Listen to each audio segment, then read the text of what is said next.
Welcome to Tales by Tochi. These stories are real, unique and exceptional because they are from personal experiences around the African culture.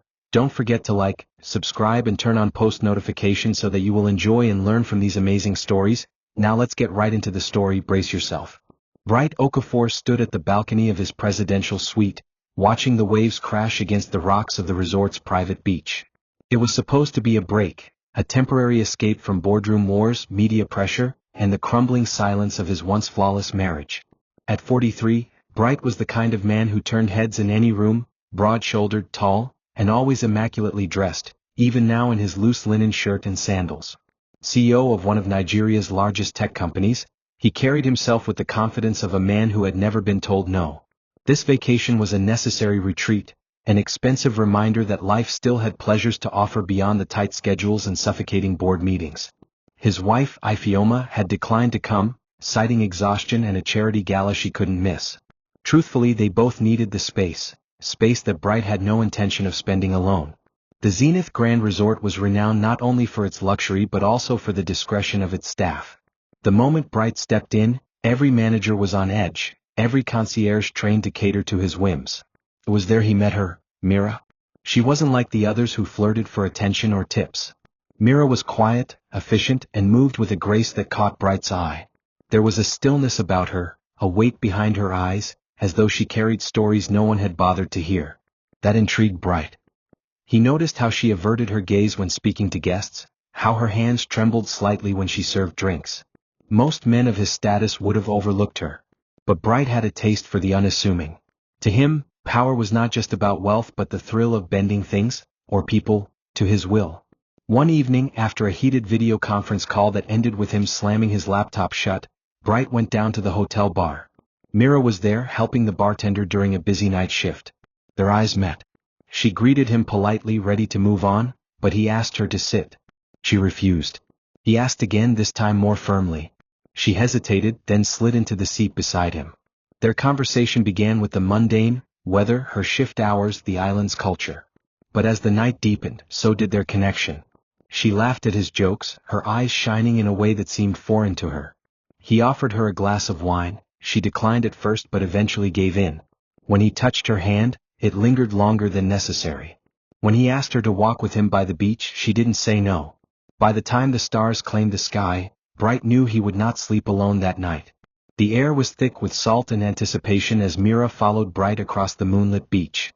She felt every footstep in the sand like an echo inside her chest, each one reminding her this was a dream she shouldn't be dreaming. She had spent her entire adult life avoiding men like Bright, rich, powerful men who treated women like disposable pleasures.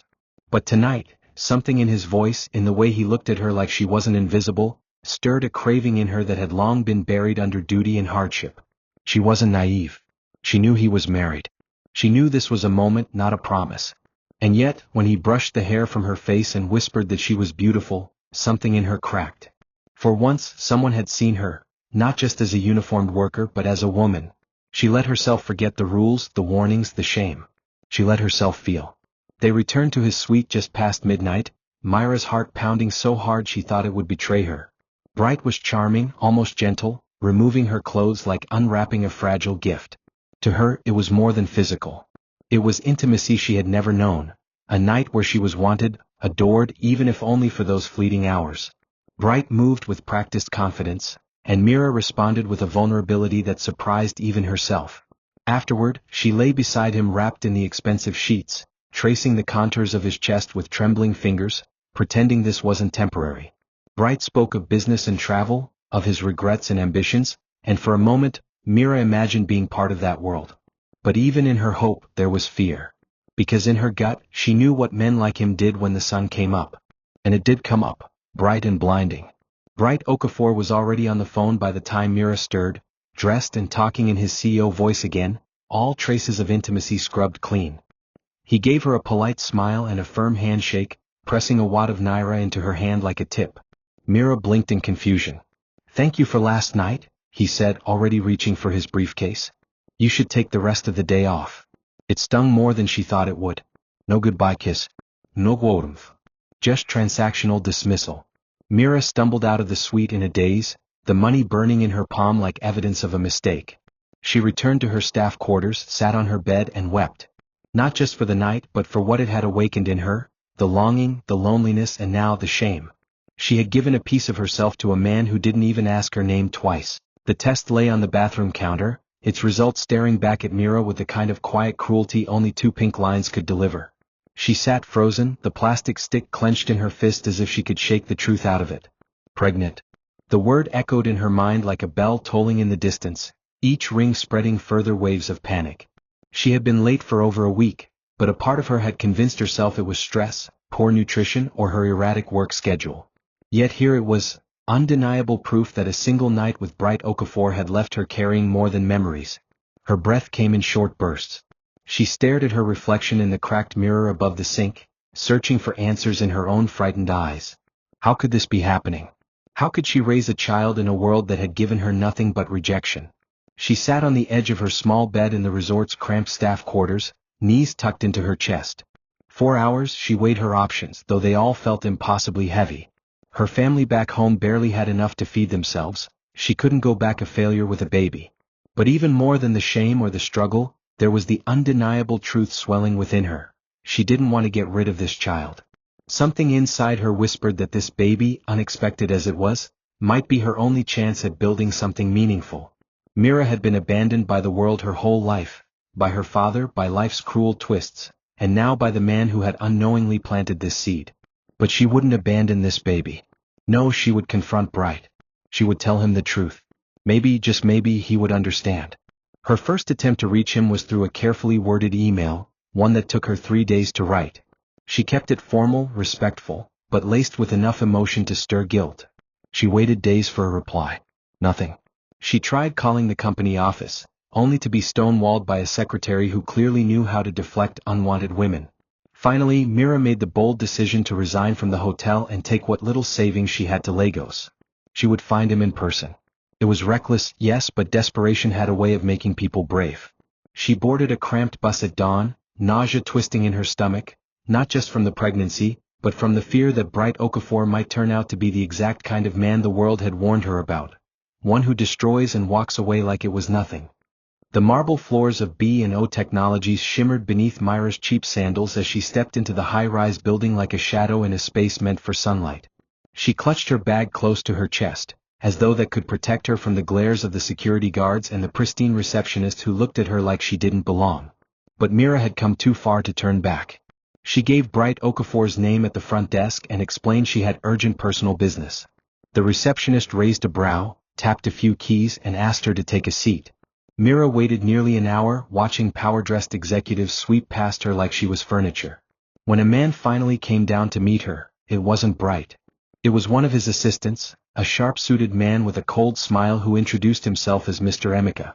Mr. Okafor doesn't recall meeting anyone by your description, he said, barely hiding his condescension. Myra's voice cracked as she tried to explain the situation. She told him about the vacation, the resort, the night, and now, her pregnancy. Emeka's expression didn't change. Even if that were true, he said, this is not the appropriate place to handle such personal matters. Mira stood her ground, demanding to see Bright. Eventually, Emeka sighed and made a call. 15 minutes later, Mira was escorted up by security and led into Bright's executive office. The room was sleek, cold, and silent. Bright sat behind a glass desk, immaculate in a tailored suit. When he saw Mira, his eyes widened slightly, but not in recognition. In annoyance. What is this? He asked flatly. Mira opened her mouth to speak, to tell him everything she had rehearsed, but her throat tightened. She showed him a photo of the pregnancy test, explained her symptoms, her timeline, her certainty. Bright's expression hardened. This isn't my problem, he said without hesitation. And I'd appreciate it if you didn't come here again. It was like a slap to the soul. Mira blinked, unable to process the bluntness of his dismissal. You know me, she whispered. That night. I didn't imagine it. Bright stood, straightening his jacket. You were just a hotel attendant, he said, his voice low and sharp. Do you know how many women try this kind of thing? Don't come here again or I'll call the police. Her knees almost buckled.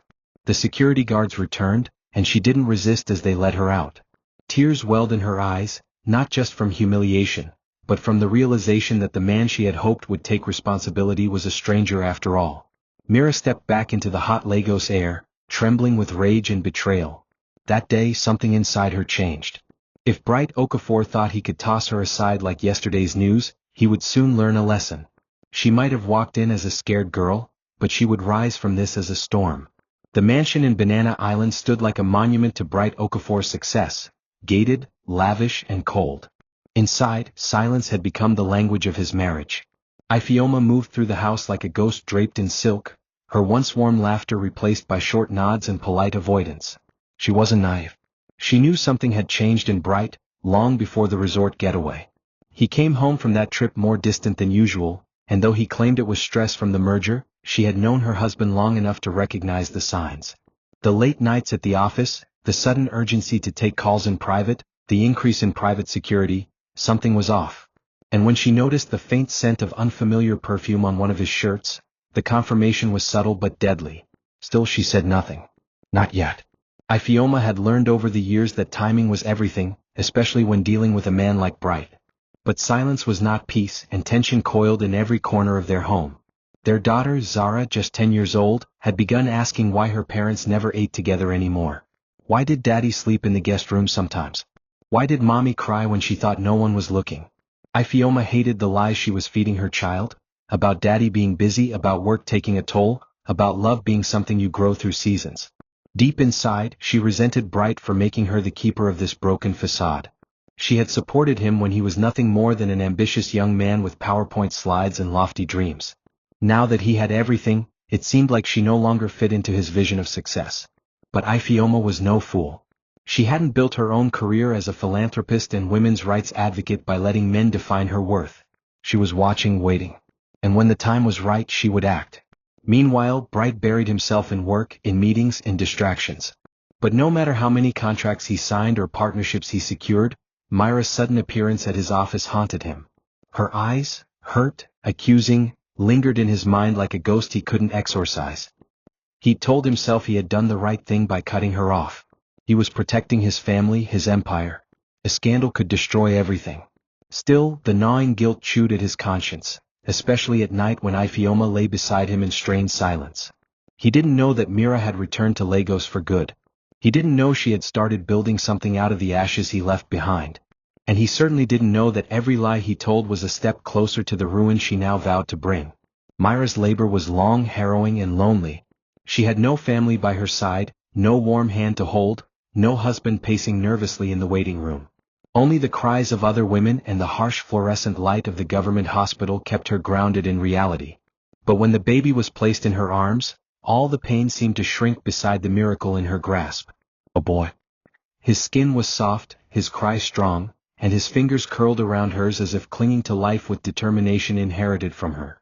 She named him Zion, a name that meant strength, legacy, and divine presence.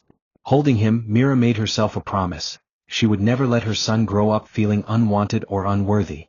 He would never have to chase after a father's shadow. And one day when the time was right, he would know who he was, and why he had to rise above the shame. Myra's new life was grueling. With no steady income, she took on work wherever she could, cleaning homes, washing clothes, helping at market stalls.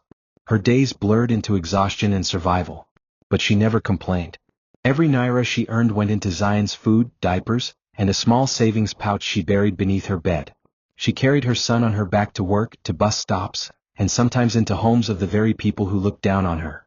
But the fire inside her only grew. She read books on business during her night shifts. She studied how to start a cleaning company. By the time Zion was a year old, Myra had registered her small cleaning service under the name Zion Touch Cleaning, a tribute to the child who had changed her life. It started with just her, a mop, and a single client who took a chance on her honesty. But slowly more doors opened. By Zion's third birthday, Myra had 2 employees and a growing client list. By his 4th she had 10. Her work ethic was unmatched, cleaning not just floors but broken perceptions. Clients admired her integrity, her humility, and her sharp mind. She saved every kobo and reinvested into uniforms, equipment, and even an office space in a modest plaza. Myra never forgot Bright Okafor's words, "You were just a hotel attendant." And each time her business card was accepted with a handshake, it felt like a slap back at that statement. She kept her past tucked away, telling no one of her child's lineage. But she followed Bright's career from a distance, through magazines, social media, and news channels. She saw his face at galas and business panels, his name on headlines. And every time she whispered to herself, one day you'll know who you rejected. And you'll regret it. By the time Zion started primary school, Mira was no longer just surviving, she was thriving.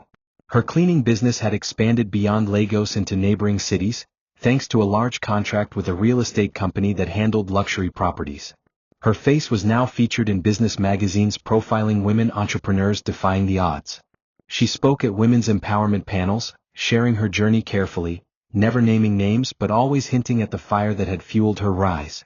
Her beauty had matured into poise, her silence into strategy. Mira wasn't just a businesswoman, she was a quiet storm. And every move she made brought her closer to the world Bright Okafor once ruled alone. She wasn't in a hurry. No vengeance, real vengeance, was best served slow and silent. And she wanted Bright to see her, to recognize her strength before she took everything he once took from her. Fate offered the perfect opportunity when Zion Touch Cleaning won a contract to service the head office of a major tech hub that had just partnered with B&O Technologies, Bright's empire. Mira smiled when she saw the contract agreement. She didn't need to force her way into Bright's world. Her excellence had opened the doors. On her first official visit to the B&O headquarters, she wore a navy blue suit, heels, and a subtle gold necklace that shimmered like victory. No one recognized her. The receptionist who once made her wait now stood to greet her. She walked through the same marble floor with her head held high. Employees nodded respectfully. Even Mr. Emeka, the assistant who once dismissed her like a pest, was forced to smile and shake her hand. But she wasn't here for petty revenge. Not yet. She was planting seeds. Because before Bright Okafor could be brought down, his world had to know who she was, and what she had become. Mira began attending industry events, often hosted by the same circles Bright frequented. She became a sponsor for a charity gala his wife was on the board of. That was where she met Amara Ifeoma Okafor, elegant, intelligent, and visibly weary beneath the designer gowns. Mira introduced herself with a warm smile, offering her company's services to support the next fundraiser. Ifeoma took an immediate liking to her. They shared long conversations about children, work-life balance, and the sacrifices women made in the shadows of powerful men. Mira listened more than she spoke, asking careful questions, dropping careful clues. And slowly she began weaving herself into the very fabric of Bright's world. The storm wasn't coming. It had already arrived. It was only a matter of time before Bright Okafor looked into the eyes of the woman he abandoned, and realized she now held the power to destroy everything he held dear. Bright Okafor sat at the head of the conference table, nodding absent-mindedly as his executive team presented quarterly projections. His eyes scanned the figures but his mind was elsewhere. Lately his empire, once a well-oiled machine, had begun to falter in strange, subtle ways. A major investor had pulled out of a merger at the last minute without explanation. One of their flagship projects failed due to a botched supply chain Bright had outsourced to a trusted vendor. Clients were complaining more frequently, and staff morale had dipped despite recent incentives. He couldn't shake the feeling that something, or someone, was working in the shadows. But who would dare target a company as powerful as B&O? And more importantly, how? Every piece of bad luck felt like a carefully played move in a game he hadn't realized he was playing. For the first time in years, Bright felt something he despised: vulnerability. Meanwhile, Mira watched the slow unraveling with quiet satisfaction. She never attacked the empire directly, that would be foolish. No, she let others do it unknowingly. Through her network, she fed whispers into the ears of key figures. A rumor here, a gentle nudge there. She had cultivated contacts across industries through charm, intelligence, and empathy. The beauty of it all was that no one suspected her. To them, she was just a self-made cleaning company owner with a touching backstory and an inspiring journey. No one knew she'd memorized Bright's business patterns, his corporate partnerships, and his company's internal weaknesses. Every client she'd worked with, every gala she'd sponsored, every high-profile handshake she'd earned, it had all been part of a strategy to insert herself into the bloodstream of the world that once spat her out. And now it was her turn to bleed it dry, drop by drop, smile by smile. It wasn't long before one of Bright's longtime allies, a board member named Chief Ojua, stepped down quietly, citing health concerns. Internally, it was whispered that Chief had been offered a lucrative deal elsewhere, one that included silent promises and clean exits. Bright's gut told him something more sinister was at play. He began asking questions, combing through vendor partnerships, reviewing contracts, and trying to find the thread that unraveled the rest. That's when he noticed it, Zion Touch Cleaning Services. The name sounded familiar. He remembered it from a recent gala sponsor list. He even recalled shaking hands with the founder, a graceful woman with sharp eyes and a knowing smile. Something about her had tugged at his memory. And when he asked his assistant to pull up the company profile, the face that stared back at him from the bio knocked the wind from his chest. Mira. The hotel attendant. The girl he had dismissed like garbage. And now she was back, not begging, but thriving. And far too close. Bright walked into the corporate networking event at Eco Hotels with his usual confidence, flanked by 2 executives and a glass of champagne. The venue glittered with Lagos elites, CEOs, politicians, influencers, and legacy families. But his eyes weren't on the crowd or the cameras. They were scanning for a ghost in heels. He'd seen the company profile. He knew she'd be here. Mira. It felt surreal. He had tried to forget her, burying the memory of that night like so many other indiscretions. Yet here she was, rising like smoke from a fire he thought was long extinguished. And when he saw her, standing across the ballroom in a form-fitting emerald gown, her natural hair styled in a bold crown, her smile graceful as she chatted with a senator's wife, he felt something unusual stir in him. Not lust. Not guilt. But fear. The kind of fear that whispered, she didn't come here by accident. Mira turned just in time to catch him staring. Their eyes locked for a full 5 seconds before she offered the smallest, most calculated smile, a queen acknowledging a fallen king. She didn't flinch. She didn't look away. Then she turned back to her conversation as though he were beneath her notice. Bright downed the rest of his champagne and made his way to her, weaving through the crowd with a pleasant mask stretched tight over panic. When he reached her, she greeted him like an old acquaintance. "Mr. Okafor," she said with a practiced calm. "What a pleasant surprise. I trust business is good." The way she said it made his jaw tighten. "I didn't realize we'd be sharing circles again," he replied. She smiled wider. "You never know who you'll run into when you burn bridges." The message was clear. This wasn't a coincidence.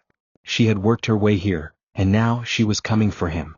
Later that night, Bright sat alone in his study staring at his phone. He had checked Myra's social media pages. She had thousands of followers. She was loved, admired, quoted. There were videos of her speaking at conferences, giving scholarships to young girls, supporting single mothers. She had become everything he told himself she'd never be. And worse, she had done it without him after he'd left her with a child. The child. The thought struck him like a slap. He didn't need a DNA test to know. Zion was his son. He could see it in the boy's photos, the jawline, the smile, the way he tilted his head. He poured himself a drink with shaking hands.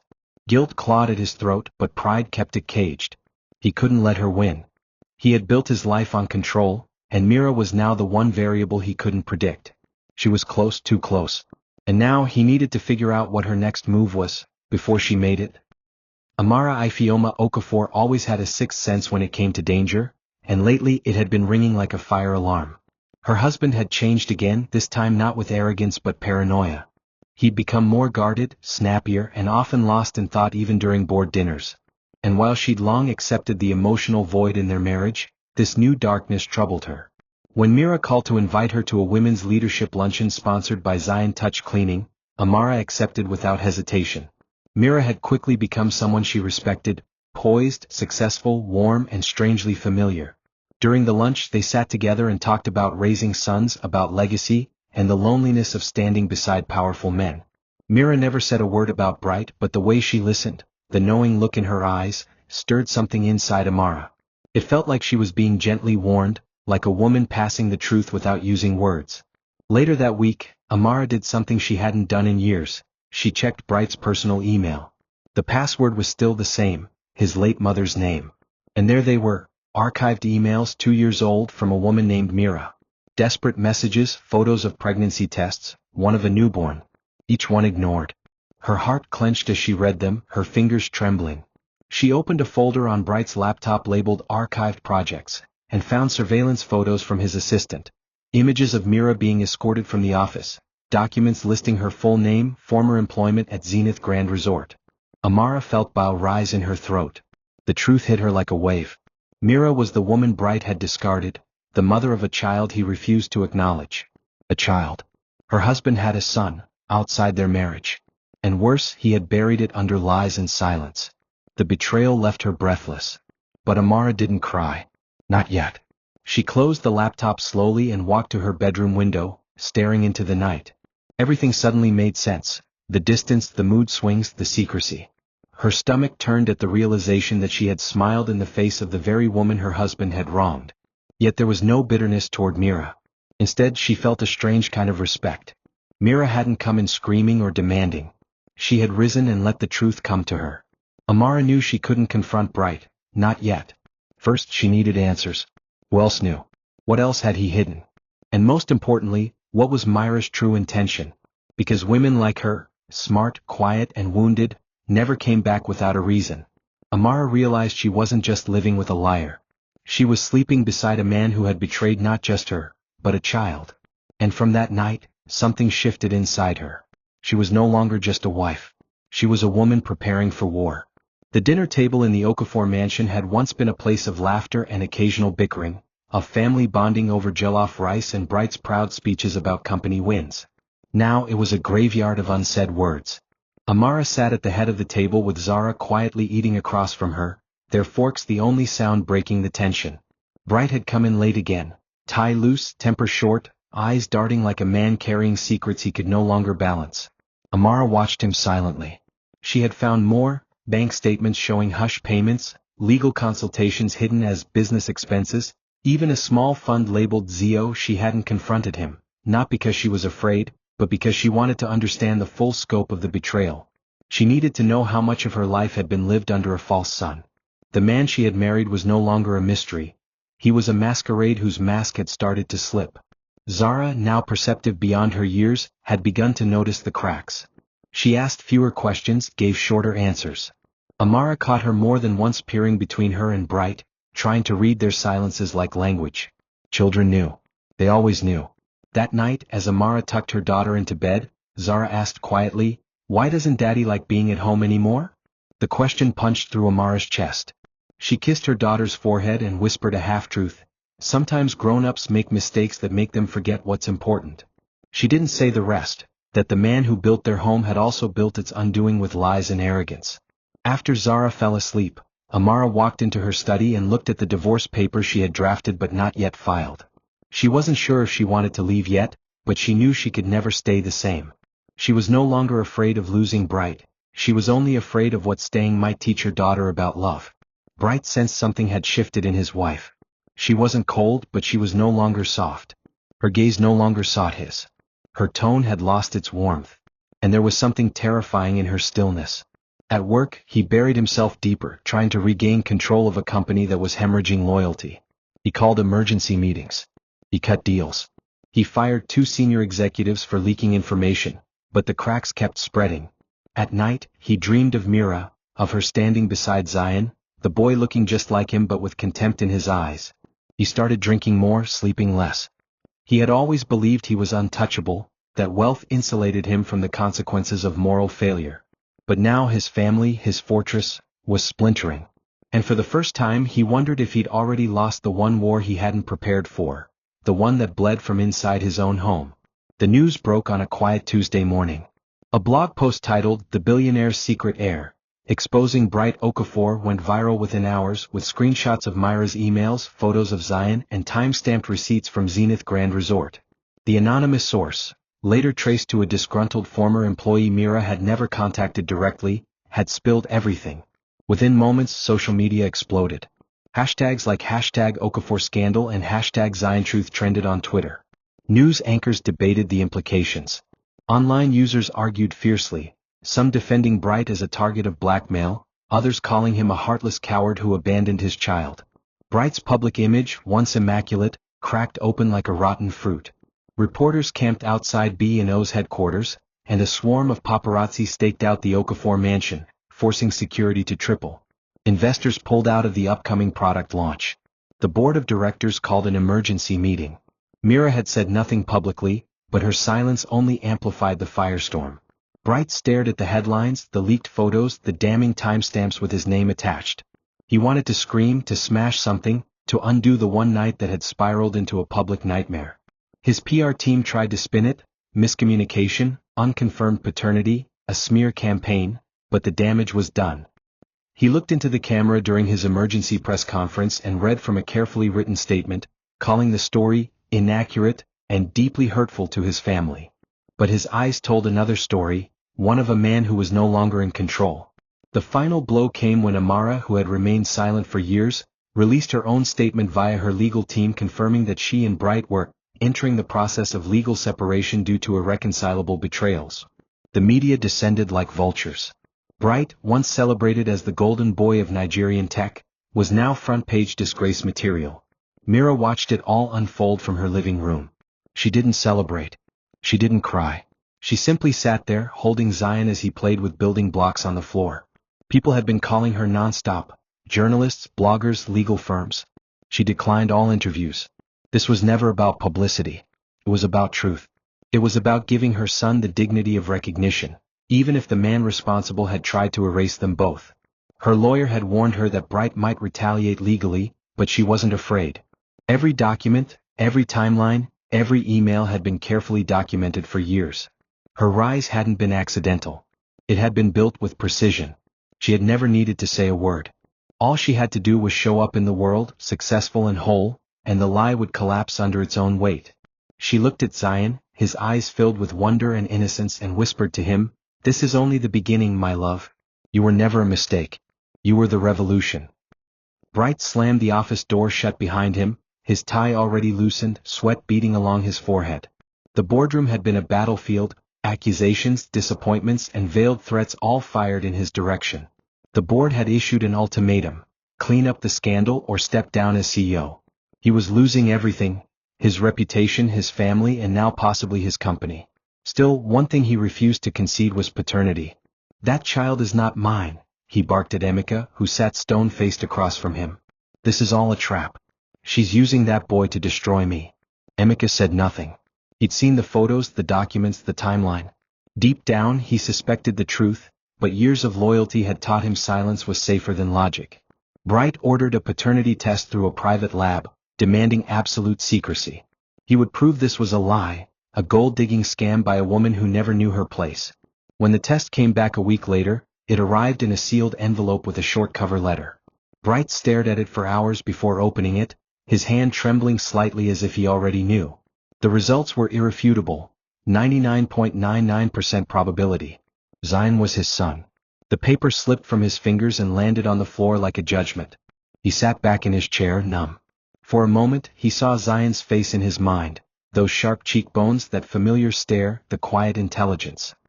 He remembered the way Mira had looked at him at the gala, not with anger, but with certainty. This wasn't vengeance. This was justice. Still, he couldn't bring himself to admit it aloud. To do so would mean facing the truth that he had abandoned not only a woman but a life, a legacy. He buried the results in a drawer and told no one. Not yet. Denial was still easier than repentance. But the walls were closing in. Amara had moved out of the mansion, taking Zara with her. The media wouldn't relent. His board was demanding transparency. Clients were walking away. And now Mira held the moral high ground, not by scheming but simply by surviving. The irony wasn't lost on him. He had all the power in the world and yet couldn't stop a truth he'd tried to silence. He wondered what Zion thought of him. Did the boy know his face? Did he ask questions about the man in the photos, the one who looked like him but never called?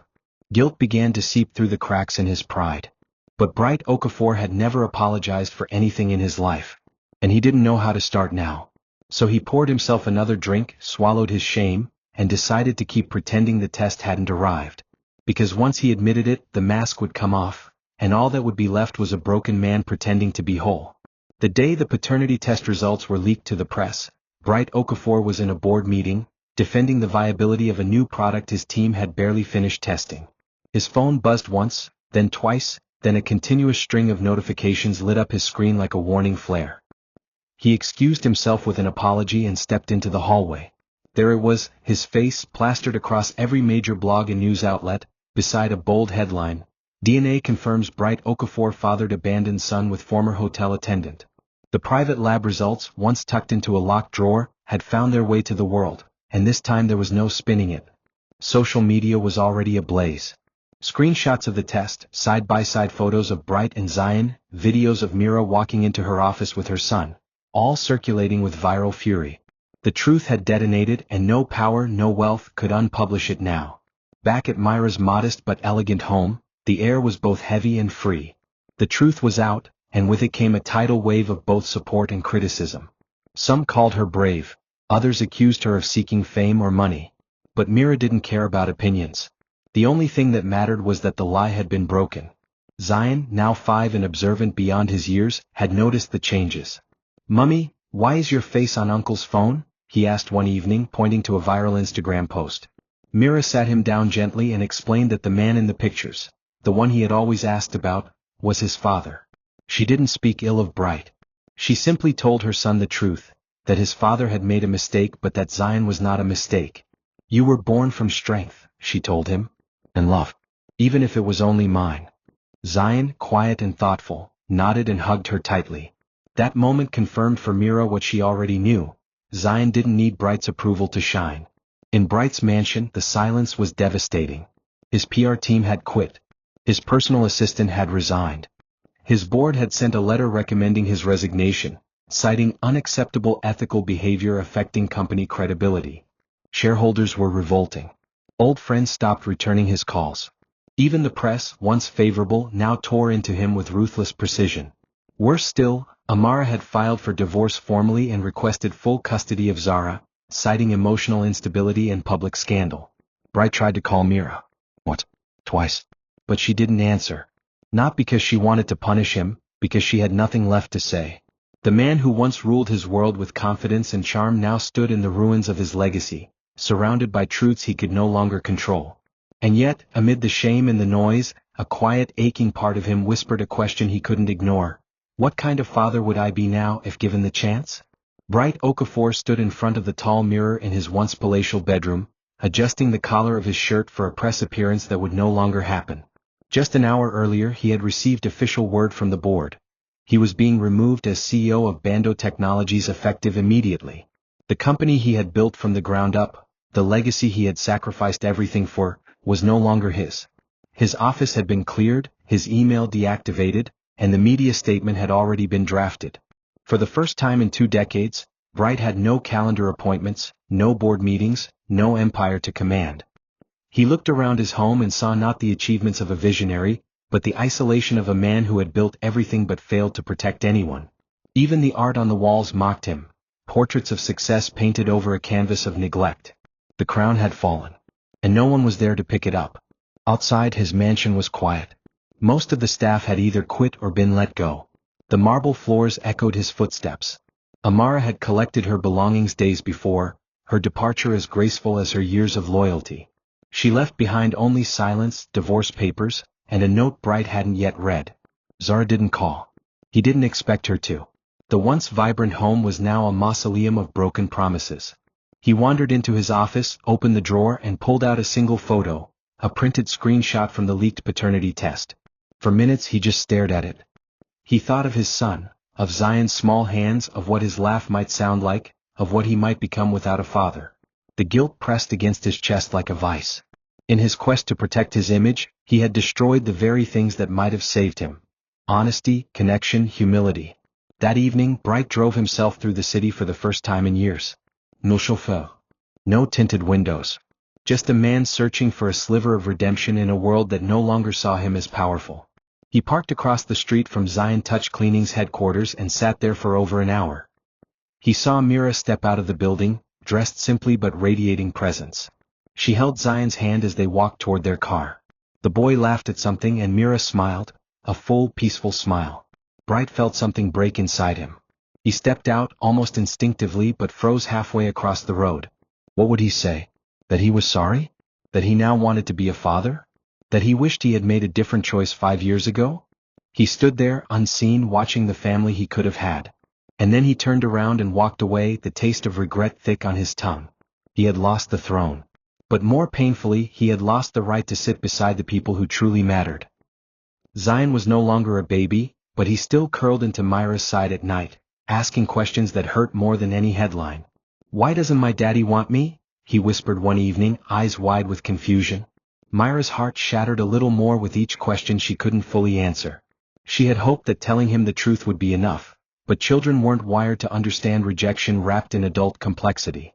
She tried her best, telling him that sometimes people make mistakes, that it wasn't about him, that he was loved. But Zion was too smart for vague comfort. He had seen the photos, heard the murmurs, even overheard a conversation at school. "Is your mummy the one who trapped that rich man?" a classmate had whispered during lunch. That night, Zion didn't eat. He stared at his plate, silent and distant, while Mira tried to hold her composure. The emotional toll was beginning to show not just on her, but on him. Mira had spent years building a shield of strength around herself. She had endured rejection, humiliation, and loneliness. But nothing prepared her for the sight of her child in emotional pain. It wasn't just about Bright anymore. This was about Zion's identity, his self-worth. Mira scheduled therapy for him, consulted child psychologists, and did everything to keep his world stable. But the question still lingered in Zion's eyes: why am I not enough for him to love? And that question, though unspoken, haunted Mira too. She wanted to hate Bright. Sometimes she still did. But more than hate, she carried disappointment, a deep sorrow that he had allowed pride to rob him of fatherhood. Still, she wasn't ready to let Zion meet him. Not yet. Not until she was sure Bright wanted to be a father and not just a man looking to erase guilt. Protecting her son now meant more than just shielding him from pain. It meant ensuring that if he ever stepped into his father's world, he wouldn't leave more broken than before. Across town, Bright sat in his new apartment, small, furnished with essentials and devoid of warmth. He had reached out to Mira once more, asking, begging for a meeting. No response. The world had forgotten his headlines. New scandals had taken over. The cameras had moved on. But Bright hadn't. He was no longer trying to salvage a company or a reputation. He was trying to find a way to stand in front of a little boy and say, "I failed you. But I want to try." He wasn't sure if he would ever be allowed that chance. But for the first time he understood that redemption wasn't something you demanded, it was something you earned. And sometimes the price was sitting alone in silence, waiting to see if forgiveness ever knocked on your door. If it never did, then at least, at long last, he had finally stopped running from the cry of the child he once chose to ignore. Bright sat on the bench outside Zion's school, nervous in a way he hadn't felt since he pitched his first business proposal over 20 years ago. He had finally convinced Mira, after weeks of unanswered texts and a respectfully firm letter, to allow him one conversation. She'd agreed to meet him on neutral ground, far from cameras and whispers, with one condition: Zion would not be present. This meeting was not for the child. It was for the man who had abandoned him to face the woman who had built him from nothing. When Mira arrived, she walked up the school path with quiet grace, her eyes unreadable. She didn't offer a smile or handshake. She simply sat beside Bright and waited. The air was thick with tension, and for once, Bright found himself stripped of rehearsed words. He turned to her, eyes red-rimmed, and whispered, "I'm sorry." 2 words, small yet suffocating. He hadn't realized how heavy they'd feel coming from his mouth. Mira looked at him for a long moment, her face calm, her posture still. "Sorry for what exactly?" she asked, her tone even but sharp. Bright swallowed hard. This wasn't the boardroom. There was no script, no exit strategy. "For everything," he said. "For that night. For not answering your messages. For denying Zion. For making you carry this alone." His voice broke as he spoke, and to his surprise, tears followed, real, raw tears that came from a place even he didn't recognize. Mira remained quiet, letting the silence stretch long and wide between them. "Do you know what it felt like to walk into your office and be treated like filth by the father of my child?" she asked, voice quivering. "Do you know how many nights I cried holding him, wondering if he'd grow up hating himself for not being wanted by you?" Bright bowed his head, unable to speak. He had imagined apologies 1,000 times. None of them had prepared him for this. When Mira finally stood, Bright reached for her hand, but she stepped back. "I didn't come here for you to beg," she said. "I came because you said you wanted to apologize, and I wanted to see if you'd mean it. I believe you do." She paused, eyes softening slightly. "But that doesn't mean I owe you access to my son." Bright nodded slowly, blinking back more tears. "I don't want to force anything," he murmured. "I just want to know him if he'll let me. I want to make things right, not with words but with time." Mira nodded once, then turned and walked away. Bright remained on the bench, staring after her. For the first time he didn't feel rejected. He felt humbled. He didn't know if he'd ever be allowed into Zion's life. But at least now the door, however slightly, had been cracked open. And through that crack hope had begun to seep in. Zion sat on the living room floor, sketching a spaceship with colored pencils when Mira entered and sat beside him. "Sweetheart," she said gently, "do you remember how you asked about your dad?" Zion looked up, blinking curiously. "Yes," he said, his voice cautious. Well, she continued, he's asked if he could meet you. Only if you want to. You don't have to decide now. Zion put his pencil down and looked at her with the depth only a child forged through struggle could carry. Does he want me now because people found out? The question crushed her. She didn't want him to feel like an afterthought. He wants to make it right, she said honestly. He knows he hurt us, and he's sorry. But whether he gets to be in your life, that's your choice. Zion nodded slowly, then said something that startled her. I want to see him. But I want you there too. The meeting was arranged for a quiet cafe, away from familiar eyes. When Bright walked in and saw Zion seated beside Mira, his heart stuttered. The boy looked just like him, more than any photo could ever show. They locked eyes and for a moment, it was as if time folded. Bright approached, kneeling in front of Zion. Hi, he said softly. I'm Bright. I'm your dad. Zion looked at him, head tilted. Why didn't you want me before? He asked, voice steady. Bright's lips quivered, tears threatening. Because I was a coward, he admitted. I was scared of what people would think. I was wrong. And I'm sorry. The words sat between them like stones in water. Zion nodded but didn't smile. He wasn't angry, but he wasn't ready to forgive. Mira watched quietly, her fingers wrapped around her son's. When they left, Bright stood alone, unsure if he'd made a step forward or simply glimpsed what could never be his. In the weeks that followed, Bright sent letters, small gifts, even artwork for Zion's room. But the boy remained distant. He wasn't rude. He just didn't engage.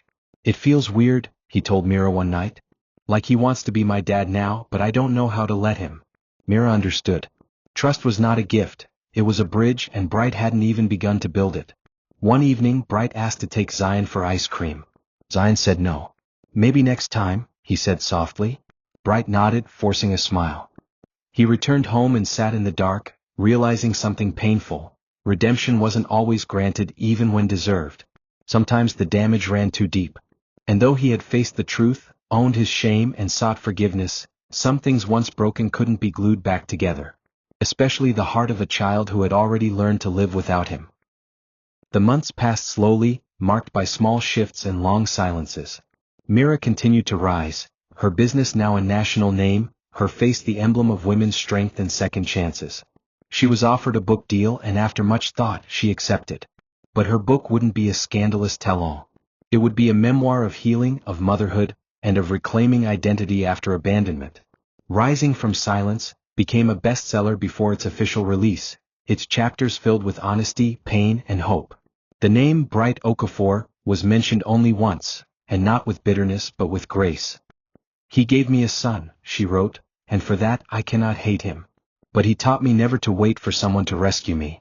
The public embraced her even more, praising her maturity, her strength. She had become everything Bright had once feared, and everything Zion would one day be proud of. Bright too began to write, privately at first. Then eventually he penned a manuscript titled, The Man I Refused to Be. It wasn't a defense nor a rebuttal. It was a confession. In it, he detailed his flaws, his fears, and the delusions of power that once ruled him. He didn't publish it. He didn't need to.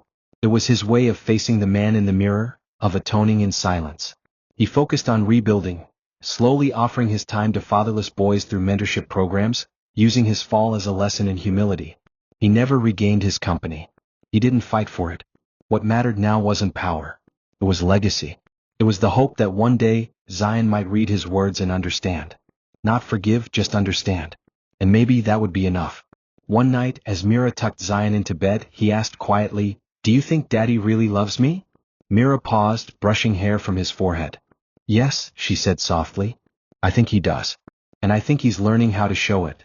Zion nodded and turned over, hugging his pillow. As Mira watched him drift to sleep, she felt a sense of peace. She had fought the war and survived it. She had protected her son and risen from the ashes. And though the scars would never fully fade, they were now marks of triumph, not pain. Outside, the world moved on, but within Myra's heart, there was stillness, a silence that no longer ached. Bright had lost his family, his power, and the admiration of the world. But perhaps in losing everything he had finally found what mattered. And in that quiet, unspoken space between mother, father, and child, something fragile and new had begun to grow. Years passed like pages turning in a book Mira never thought she'd finish.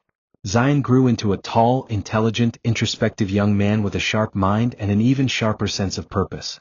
At 16 he was already coding apps that addressed social issues, tutoring younger children in the community, and speaking at youth forums about resilience and identity. Mira watched him evolve with quiet pride, never once forgetting the nights she stayed up crying beside his crib, unsure how she would feed him the next day. Now here he was, her son, her miracle, her reason. And though he still carried the unanswered questions about his father deep within him, he had grown into a young man who no longer felt the need to seek validation from the one who had once refused him. Mira never poisoned Zion's heart with bitterness, and for that he had learned to walk through life with compassion, even when it wasn't deserved. Bright Okafor lived a quieter life now, far from the glare of cameras and the luxury of marble floors. He resided in a modest duplex in Acadia, giving seminars at universities and mentoring startup founders with dreams just as wild as his had once been. He never remarried. His daughter, Zara, now in university abroad, spoke to him sparingly, but with time even that had softened. Occasionally Bright would receive updates on Zion, photos from mutual contacts, glimpses of the boy who looked so much like him at 8. He never reached out again. He understood that some bridges were meant to remain scorched, not out of anger but preservation. Still he wrote letters, dozens of them. Every birthday. Every milestone. He wrote not to intrude but to leave behind a trail of truth, in case Zion ever wanted to follow it. The letters were stored in a fireproof box in his study, along with his manuscript. If he ever wants to know who I was, Bright once said quietly to himself, he deserves to hear it from me. On the eve of Zion's graduation from secondary school, Mira sat with him on their balcony, watching the city lights flicker like distant stars. "Mom," he said, "I think I want to see him. Not because I need anything. I just want to hear it for myself." "Why?" Mira nodded, her heart pounding but steady. "It's your choice," she said. "It's always been." The next week, Bright received a simple message in his inbox. "Zion would like to meet you. Saturday. No cameras. No promises. Just conversation." When father and son finally stood face to face, the silence said more than any speech could. Bright looked into Zion's eyes and didn't see a boy anymore. He saw a young man shaped by a mother's love and his own absence. "Thank you," he said, voice trembling, "for giving me this moment." Zion nodded once. "Let's just talk," he replied. And they did, two men once bound by a single night and 1,000 regrets, now meeting in the calm of something new. Not forgiveness, not reconciliation, but something real, something beginning, something full circle. Thank you for watching this video. What did you learn from this story? Drop it in the comments. Please make sure you like, comment and subscribe to my YouTube channel Tales by Tochi for more.